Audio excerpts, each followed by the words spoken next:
গত ভিডিওতে আমরা পেশেন্টের পজিশনিং নিয়ে আলোচনা করেছি, আর আজকের ভিডিওতে আমরা সুপাইন পজিশন নিয়ে ডিটেলসে আলোচনা করব। তো সুপাইন পজিশনটা আসলে কি, এর ডেফিনেশন কি?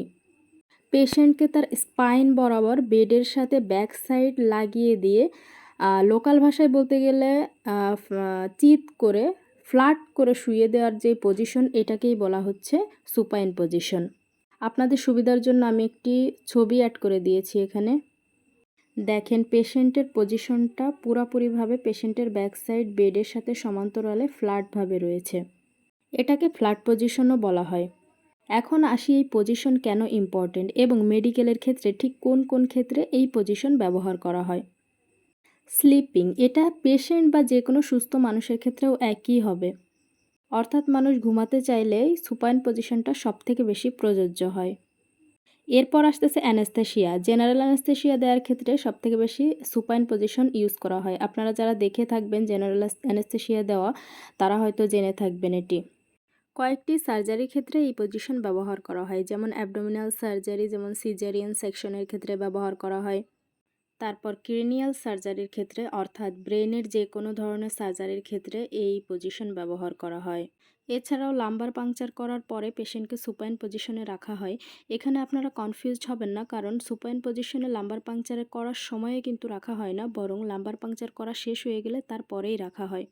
এরপর আসতেছে অ্যাসেসমেন্ট, অর্থাৎ কোনো পেশেন্টের পা থেকে মাথা পর্যন্ত অ্যাসেস করার জন্য কিন্তু সুপাইন পজিশনটা ইম্পর্ট্যান্ট। এই গেল সুপাইন পজিশনের ইম্পর্টেন্স। এখন আমরা জানব সুপাইন পজিশনের ফলে ঠিক কী কী সমস্যায় পেশেন্ট ভুগতে পারে।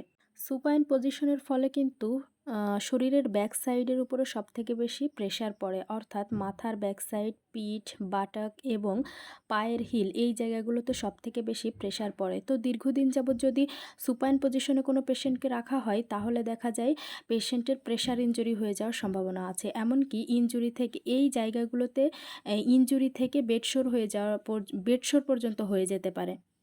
এবং এই সমস্যা সবথেকে বেশি দেখা যায় হচ্ছে দীর্ঘদিন যাবৎ বেডলাইন যে পেশেন্টগুলো থাকে তাদের ভিতরে।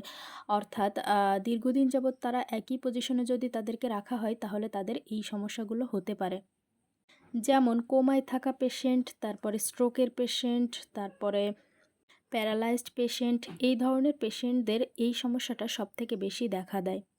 এখন কথা হচ্ছে, এ থেকে পরিত্রাণের উপায় কী? একটাই উপায়, সেটা হলো 2 ঘন্টা পর পর এই পেশেন্টগুলোর পজিশন চেঞ্জ করে দেওয়া। অর্থাৎ সুপাইন পজিশনে একটানা তাকে অনেকক্ষণ যাবৎ রাখা যাবে না।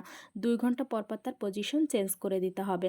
এভাবেই এই বেডশোর বা এই প্রেশার ইনজুরিটা আমরা প্রিভেন্ট করতে পারি।